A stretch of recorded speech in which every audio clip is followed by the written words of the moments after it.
According to thedailymeal.com, the average Starbucks customer spends about $40 a month on Starbucks lattes, and that's only going 3 times a week.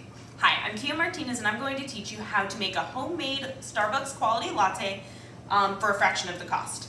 So first we're going to go over your supplies and what you'll need, then we're going to go over the actual steps of making a latte.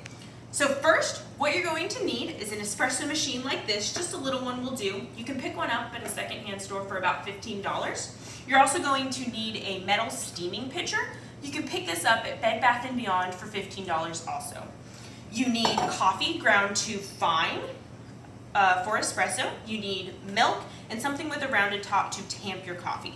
I've already tamped down my coffee because it takes a while for it to heat up and build pressure for the steam.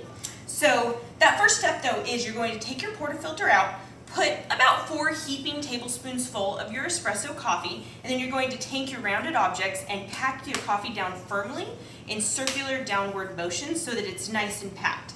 Then you're just going to put it on here and turn on your machine like I've already done. Next, you're going to take your metal pitcher and fill it about 2/3 of the way full with milk. And after your coffee fills up about 1/3 of the cup, you can actually start steaming your milk like this.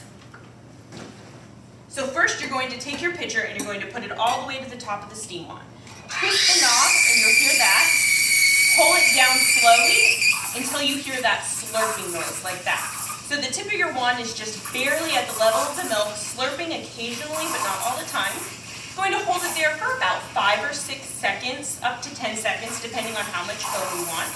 Then you're going to slowly lift your pitcher up again, and you're going to hold it here until your milk is nice and hot.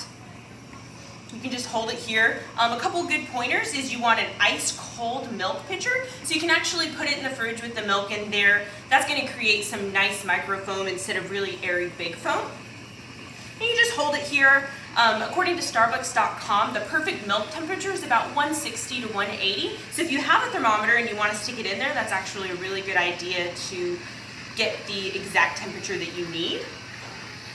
Okay, we're just going to let it heat up for just a little bit longer while our coffee is actually still filling as well.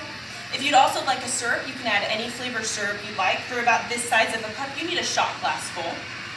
Okay, and then when your milk is done, you can just turn off the steam, pull the pitcher down. This is going to keep going a little bit here. Then you take your spoon, and you're going to hold back that foam and only pour the milk. And then you can actually scoop the foam off, and you have a perfect Starbucks quality latte at home for a fraction of the cost of a Starbucks.